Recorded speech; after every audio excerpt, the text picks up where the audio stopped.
শহীদ জিয়াকে আমরা শুধু এই কারণেই শ্রদ্ধা করি না যে উনি আমাদের দলের চেয়ারম্যান ছিলেন, একজন মানুষ হিসাবে, একজন সৈনিক হিসাবে, একজন রাজনীতিবিদ হিসাবে, একজন রাষ্ট্রনায়ক হিসাবে বা রাষ্ট্রপতি হিসাবে, যে কোনো বিবেচনাতেই এই মানুষটা শ্রদ্ধা পাওয়ার জন্য। মায়ের মমতা আমি বুঝি, মমতা আটা ময়দা সুজি, সাথে গুণগত মানে অতুলনীয়।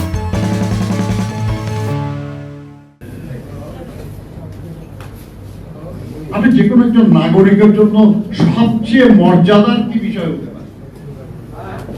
মুক্তিযুদ্ধে অংশগ্রহণ, দেশের স্বাধীনতার জন্য আমি লড়াই করেছি, একজন নাগরিক হিসাবে এর চেয়ে বড় মর্যাদার আর কোনো বিষয় আছে? আর কেউ হতে পারবে এখন? কিন্তু তার চেয়েও বেশি মর্যাদার যিনি স্বাধীনতার ঘোষণা দিলেন। বিশেষ দিনে প্রিয়জনকে দিন সাউন্ড এক্সের হেডফোন, তাই না? সেই মর্যাদার অধিকারী শহীদ রাষ্ট্রপতি জিয়াউর রহমান, অর্থাৎ একজন নাগরিক হিসাবে সর্বোচ্চ মর্যাদার অধিকারী ছিলেন তিনি। আসুন একজন সৈনিক হিসাবে, যারা সেনা কর্মকর্তা ছিলেন, এখানে আরো অনেকে আছেন, একজন সেনা কর্মকর্তার স্বপ্ন থাকে উনি সেনা প্রধান হবেন, তাই না? মুক্তিযোদ্ধা দল যারা করেন স্বপ্ন থাকবে যে তারা একদিন মুক্তিযোদ্ধা দলের প্রেসিডেন্ট হবেন, সেক্রেটারি হবেন, থাকবে না? এটা সাধারণ না? জিয়াউর রহমান সেনা প্রধান হয়েছেন,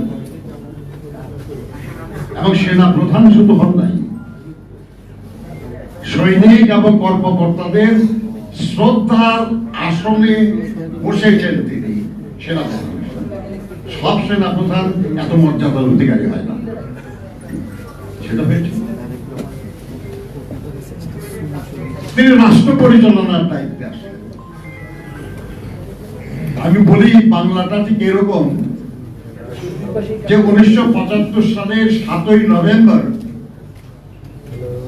জিয়াউর রহমান সাহেবকে তার গৃহবন্দী অবস্থা থেকে মুক্ত করে বাংলাদেশের রাষ্ট্র ক্ষমতার আবর্তে নিক্ষেপ করা হয়েছে।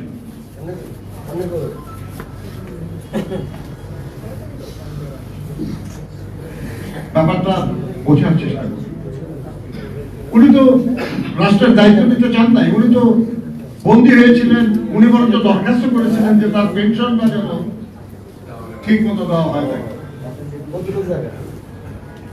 কখনো ঝগড়াঝাটি করতে চান নাই, কিন্তু তাকে সিপাহী জনতার বিপ্লবের মধ্যে দিয়ে তাকে ঘাড়ে করে নিয়ে এসে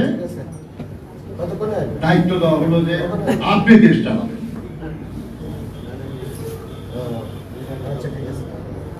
ভাবেন একবার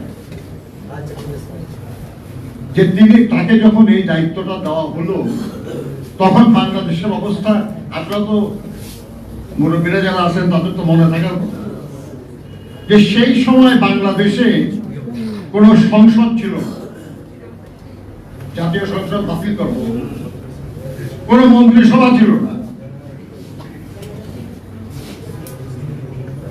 কোথাও কোন শৃঙ্খলা ছিল না। ক্যান্টনমেন্টে পর্যন্ত জাসদের কিছু মানুষ তারা অফিসারদেরকে খুন করছে, পুলিশ বলেন, প্রশাসন বলেন, কোথাও কোনো শৃঙ্খলা ছিল না। দেশের অর্থনীতি বিপর্যস্ত অবস্থায় ছিল। শুধু একজন রাষ্ট্রপতি ছিল যার বয়স ছিল মাত্র 1 দিন। বিচারপতি আবু সাদাত মোহাম্মদ সাহেব 6 নভেম্বর রাষ্ট্রপতির শপথ গ্রহণ করেছেন। ভাবেন এত কোটি লোকের একটা দেশ, সেখানে কোনো সরকার নাই, কোনো সংসদ নাই, 1 দিন বয়সে একজন রাষ্ট্রপতি, সমস্ত ক্ষেত্রে বিশৃঙ্খলা, এরকম একটা দেশের দায়িত্ব নেওয়া কি কোনো সাধারণ ব্যাপার, কোনো সহজ ব্যাপার? কিন্তু এই দায়িত্বটা তাকে দেওয়া হলো যিনি এরকম দুর্যোগ মোকাবেলায় সক্ষম এবং যোগ্য।